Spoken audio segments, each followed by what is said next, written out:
Joining me now is Kathy Mueller. She is with the International Federation of Red Cross and Red Crescent Societies in Indonesia. Kathy, thanks so much for joining us. How is the rescue and recovery operation going so far?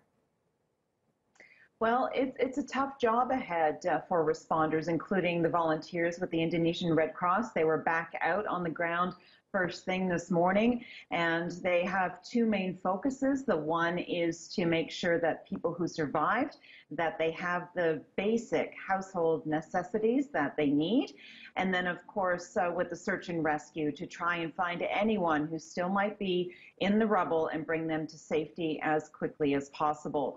It's raining right now. It is the rainy season. We're hearing from people on the ground that they are living in or sleeping in mosques. They're sleeping in shops. Some are even sleeping out in the open. So we're trying to do our best to make sure that people are somewhat protected from that bad weather. Right. I know a lot of people lost everything. There are a lot of buildings and homes damaged. Talk a little bit more about what the situation is like right now for the survivors. How are they holding up?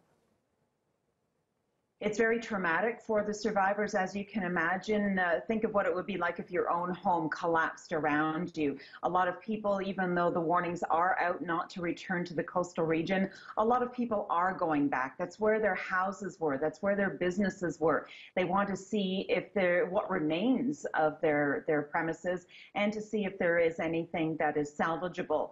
The psychosocial aspect of this, it's so important to look after people's physical needs, of course, make sure they have access to shelter and clean water and health care, but it's vitally important to also make sure that their emotional and mental state are also cared for. And this is something where the Indonesian Red Cross, they have a lot of expertise. They have volunteers who are trained, and they will be going in and working with the people, working with the survivors to help them work through that emotional anguish. Mm-hmm. What sort of assistance does Indonesia need with the recovery operation, and is there anything that people can do to help? At the moment, this response is being handled by Indonesia along with its partners, including the Indonesian Red Cross. There is no request at the moment for international support. However, we are coordinating from an International Red Cross perspective. We're in close liaison with the teams on the ground, and if that request does come through for international support, it will be provided.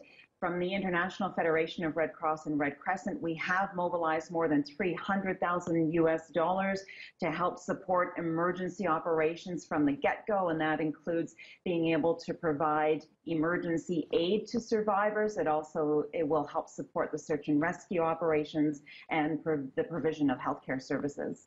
All right, Kathy, thank you so much. Kathy Mueller from the International Federation of Red Cross and Red Crescent Societies.